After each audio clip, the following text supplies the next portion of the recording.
Nah, sekarang Bapak Ibu sekalian, kita memasuki monetisasi knowledge management, ya, personal, tim, dan organisasi. Kenapa kita ini harus melakukan monetisasi knowledge management? Jadi, kenapa kita harus melakukan monetisasi knowledge management? Knowledge management, kalau hanya sebatas mengumpulkan dokumen, mengumpulkan paper, ya, mengumpulkan bahan-bahan artikel gitu, akhirnya knowledge management yang kita bangun bisa-bisa hanya sebuah manajemen dokumen. Ya. Jadi, misalkan di satu perusahaan, ya, dia melakukan knowledge management, akhirnya dikumpulkan mungkin manualnya, ya, mungkin juga feedback dari customer dan seterusnya, tetapi tidak berusaha membuat daur hidupnya, monetisasinya itu sendiri, akibatnya hanya dokumen saja. Jadi ini yang menjadi tantangan, ya, yang di dalam dunia knowledge management, kalau tidak melakukan monetisasi, otomatis akhirnya hanya sebatas dokumen. Sekarang ini kita akan memasuki era pengetahuan. Jadi kita akan memasuki era pengetahuan sehingga semua layanan atau produk yang dikembangkan apakah oleh pribadi, tim, organisasi, ya, ini akan selalu berdasarkan inovasi pengetahuan yang memberikan nilai. Jadi dengan kita akan ditantang, ya, dengan memiliki pengetahuan apakah pribadi kita, ya, berdiri sendiri ataukah juga dalam tim. Jadi pengetahuan yang dalam tim atau bahkan di organisasi akan selalu ditantang untuk melakukan inovasi pengetahuan yang dapat memberikan nilai. Jadi di sini kuncinya, ya, ada melakukan menghasilkan produktivitas, ya, kualitas produk dan layanan kita akan menaik, ya, kualitasnya, kemudian juga pertumbuhan. Jadi organisasinya akan mengalami pertumbuhan, apakah diri kita juga mengalami pertumbuhan dan juga keuntungannya, juga akan profit. Nah, ini ada tantangan bagi kita. Kemudian terjadinya perlombaan dalam mencari dan mendapatkan nilai dari pengetahuan. Jadi betul-betul perlombaan yang luar biasa sekali sekarang ini, apalagi dengan adanya platform digital internet yang begitu terbuka. Jadi siapa saja bisa mengambil manfaatnya. Nah, terjadi perlombaan yang luar biasa, ya. Dulu, ya, beberapa tahun yang lalu, ya, sekitar 20 tahun yang lalu internet sudah mulai ada, tapi orang-orang sudah mulai bisa mengambil manfaat dari situ. Jadi menulis buku itu, yang satu penulisnya ada di Inggris, yang satu lagi ada di Australia, yang satu lagi ada di Amerika. Akhirnya menjadi penulis yang produktif, bukunya jadi bestseller, kemudian jadi konsultan bersama, menjadi coach bersama, ya, dari 3 negara padahal.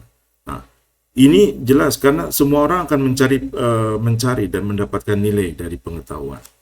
Ya, tidak bisa hanya mengumpulkan pengetahuan tumpuk-tumpuk, tidak memberikan nilai bagi pribadi, tim, atau organisasi. Kemudian sekarang ini, di samping itu, ada platform jejaring berbagi dan juga manajemen pengetahuannya sangat tersedia. Berbeda mungkin dengan 20 tahun yang lalu, ya. Meskipun sudah ada internet, tapi platformnya kan belum tersedia. Ya, sehingga kita harus buat sendiri. Misalkan Siemens membuat sendiri tahun 20 tahun yang lalu, dia harus membuat sistem sendiri. Sekarang tidak, ya. Jadi Facebook bisa dipakai, kemudian juga YouTube bisa dipakai, kemudian juga LinkedIn bisa dipakai, tinggal memainkan saja skenario berbaginya dan juga manajemen pengetahuan, ya, karena memungkinkan untuk ditutup, ya. Jadi seperti di YouTube sendiri kan ada fasilitas video ini adalah untuk publik, untuk private, atau untuk yang dikasih baru bisa masuk, ya. Jadi 3 hal ini, ya. Jadi kenapa monetisasi ini begitu penting sekali. Nah, kemudian kenapa monetisasi itu harus dilakukan? Karena ada sebuah era pengetahuan di mana kehilangan pengetahuan. Jadi kalau misalnya meskipun di pemerintah kita, ya, di pemerintah, ya, itu kalau pengetahuannya orang tuh sudah berpindah dari satu departemen ke departemen lain, bahkan dikhususkan sampai ke Amerika, ke Inggris, ke Eropa dan seterusnya, jelas di situ ada investasi dari pemerintah. Tetapi di kemudian hari baru juga kerja 10 tahun, kemudian dia keluar saja, begitu saja. Otomatis kan akan ada loss pengetahuan. Apalagi kalau di perusahaan. Nah, di pemerintahan pun akan loss investasi pemerintah sendiri. Karena dia pergi begitu saja. Sehingga manajemen pengetahuan menjadi keharusan. Tetapi tidak hanya dikumpulkan, dia harus menjadi menghasilkan sesuatu. Jadi bisa menghasilkan value baru gitu. Meskipun di pemerintahan ya, apa dalam bentuk produktivitas, kualitas kerjanya gitu. Dibandingkan kalau misalnya dia keluar begitu saja, produktivitasnya organisasi pemerintahan akan menurun, bahkan value yang lainnya akan hilang, kualitas dari pekerjaan pemerintah kita akan hilang. Ya. Nah ini kita akan dihadapkan dengan keadaan begini. Misalnya Bapak Ibu sekalian mungkin kenal yang namanya Huawei ya. Huawei itu di awalnya banyak dikenal sebagai perusahaan jaringan ya. Jadi yang seperti Cisco lah gitu. Tapi malahan dia merembet kemana-mana gitu sekarang. Begitu Xiaomi juga. Dikenalnya dan sebagai perusahaan handphone saja, tapi sekarang kemana-mana gitu. Karena tadi ya, dia bisa menjaga, melakukan monetisasi pengetahuan, dan juga kalau terjadi kepindahan dari orang tersebut, dia harus segera digantikan. Gitu. Nah, jadi kehilangan pengetahuannya luar biasa dampaknya pada proses monetisasi itu sendiri. Inti arah knowledge management, Bapak-Ibu sekalian, tetap harus pengetahuan itu harus memiliki konteks, harus memiliki fokus, apakah di pribadi, tim, organisasi, yang mana untuk menumbuhkan belajar, inovasi, dan akhirnya berdampak pada produktivitas, kualitas, pertumbuhan, dan keuntungan, ya, value-nya. Jadi tidak kemana-mana. Jadi kalau misalnya menaikkan kualitas layanan gitu, oke, layanan publik, dia jelas tidak ada keuntungan. Tetapi dampak orang yang menggunakan layanan publiknya akan lebih bagus ya, lebih smart. Ya. Nah ini saja suatu hal yang harus diperhitungkan. Jadi ujungnya tetap ke sini. Jadi knowledge management kalau tidak ada arah yang value yang jelas, ya jelas bukan knowledge management. Kemudian knowledge management pengetahuannya ada yang strategic levelnya di atas, kemudian ada yang cross function ya, seperti yang dijelaskan di topik yang ketiga ya. Kemudian ada proses map. Kalau diri sendiri jelas akan lebih banyak ke knowledge mapnya ya, langsung ke apa yang menjadi fokusnya. Jadi tipenya akan sama. Kemudian ini adalah model pengembangan pengetahuan. Kita akan mengembangkan di dalam sendiri ya. Kemudian kita mengembangkan di dalam sendiri sambil menambah pengetahuan dari luar. Yang ketiga adalah kita mengembangkan di dalam sendiri, kemudian kita membagikan keluar. Kemudian kita juga bisa mengembangkan di dalam sendiri, kemudian sebarkan keluar dan juga narik ke dalam kita. Tetapi akan banyaknya di sini.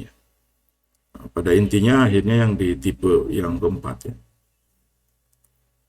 Nah, ini adalah model monetisasi. Jadi, kenapa knowledge management harus selalu didiring kepada value?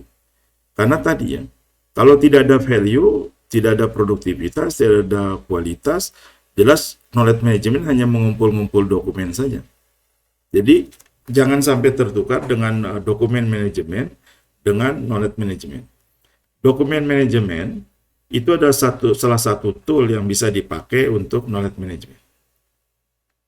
Jadi dokumen manajemen itu salah satu tool, satu teknik yang dipakai untuk knowledge management. Tapi knowledge management sendiri kan punya proses ya, mulai dari mengidentifikasi, kemudian mencari ya pengetahuannya, kemudian juga diklasifikasi, kemudian juga disimpan ya, kemudian juga dibagikan, bahkan diterapkan. Kita dapat pengetahuan kan harus diterapkan. Nah, pada proses pertama adalah jelas kita punya sumber ya. Pengetahuan masuk ke dalam knowledge management proses yang tadi kami sebutkan ya, mulai dari identifikasi, kemudian klasifikasi, menyimpan, kemudian dibagikan, menerapkan, bahkan membuat membuat pengetahuan baru ya, di sini. Nah, di sini Bapak Ibu sekalian, kita dihadapkan pada dua. Jadi kita tidak ada pilihan lain ya. Jadi kalau sudah pengetahuan sudah cukup itu atau masih dalam proses, tentunya pilihannya dalam dua sih. Apakah kita mau mengembangkan layanan ya. Jadi mengembangkan layanan ya. Jadi service development, atau kita akan mengembangkan product development, ya, mengembangkan produk. Jadi pilihannya hanya dua ini ya. Kalau seandainya kita mengembangkan layanan ya, bisa jadi misalkan sebagai training ya, kita mendapatkan pengetahuan yang cukup, akhirnya kita memberikan pelatihan, pendidikan, ya, konsultasi dan juga bimbingan misalnya coaching ya. Atau bahkan kita dalam mengembangkan produknya. Jadi pengetahuan yang dikumpulkan itu mungkin dikombinasikan dan seterusnya, bisa menghasilkan buku, bisa menghasilkan manual, atau bisa menghasilkan hardware ya. Jadi apakah mesin atau elektronik dan seterusnya, atau dalam bentuk software. Nah, ketika produk ini development dibuat, ini kan memungkinkan akan menjadi layanan lagi ya. Jadi bisa membentuk layanan. Nah, customer kita atau pengguna pengetahuan kita dalam sini baru dirasakan yaitu ketika ini. Jadi ketika kita punya produk, ketika kita punya layanan, baru yang di luar akan merasakan apakah kita ini produktif, apakah kita ini punya kualitas, ataukah kita ini bisa memberikan nilai dan seterusnya. Jadi ketika di luar, tapi kalau hanya dalam prosesnya saja, ya jelas dia tidak dapat apa-apa. Misalnya ada pembicaraan tentang manajemen marketing misalkan di perusahaannya. Karena perusahaan itu misalnya agensi marketing itu. Dibagikanlah tentang artikel-artikel tentang marketing. Ya.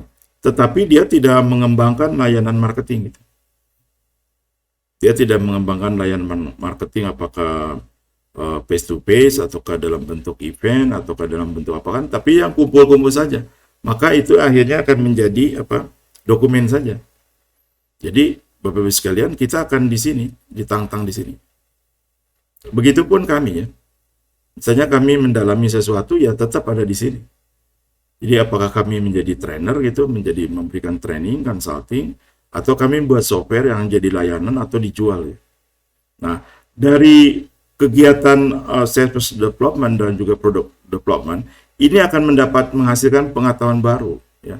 Dari project atau dari pengembangan itu akan menghasilkan pengetahuan baru. Maka dia akan balik lagi menjadi sumber pengetahuan dan seterusnya masuk. Tapi kalau ininya berhenti, ya sudah hanya dalam proses saja. Maka di Indonesia ini sekarang berapa banyak misalkan lembaga pemerintahan ya, di pemerintah ya lembaga dia terus saja melakukan riset, belajar, menambahkan pengetahuan, seminar, tapi dia tidak menghasilkan layanan, akhirnya berhenti sendiri. Ini banyak di Indonesia. Sehingga kita bisa lihat, misalkan kalau di Kota Bandung, ya, ada satu tempat, itu semuanya dikuasai dari barang luar. Ya. Itu di BEC, itu ya handphone yang punya orang luar semua, habis. Kita tinggal hanya menjualnya, layanannya toko, seberapa banyak pengetahuan yang ada di toko, yes, begitu saja ya. Pengetahuannya kan yang basic saja. Tapi kalau yang membuat misalnya handphone kan pengetahuannya sangat banyak. Nah ini salah satu model kenapa kita ujungnya ya tadi pengetahuan itu harus menghasilkan produk development atau service development. Buat tipe monetisasi QM. Satu, kita melakukan monetisasi pada sistem dan proses knowledge manajemennya. Jadi kalau Bapak Ibu sekalian mengembangkan knowledge management, itu kita melakukan monetisasi pada proses dan sistem QM-nya sendiri. Jadi dulu ada satu perusahaan ya, Xerox ya. Xerox itu ingin sekali mengembangkan knowledge management. Maka di dalam studinya itu kami baca dia cari-cari orang yang memang memahami knowledge management, kemudian dia sharekan gitu ya. Akhirnya dia pakai ya konsep knowledge management itu untuk mengembangkan, untuk mendukung produk-produknya Xerox ya.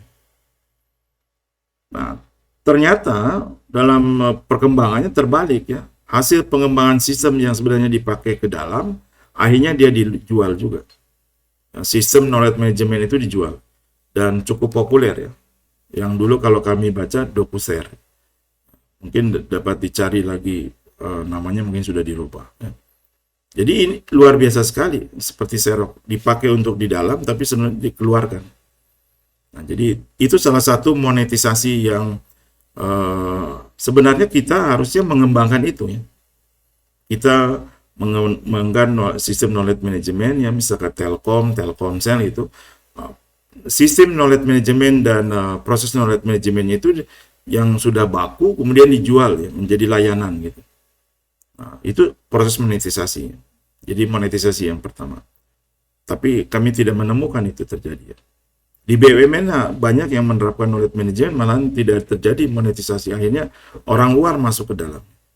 Padahal knowledge management itu merupakan sistem proses yang harusnya tumbuh dan dia bisa dilakukan monetisasi. Yang kedua, tipe yang kedua, monetisasi pada pengetahuan yang dikelola. Jadi di knowledge management itu kan ada pengetahuan-pengetahuan. Nah, di dalam pengetahuan yang ada di dalam QM itu dilakukan monetisasi terhadap pengetahuan. Jadi bukan pada sistem QM-nya, pada pengetahuan-pengetahuan. Jadi ada dua monetisasi yang harus dilakukan. Tipe bentuknya dua lah.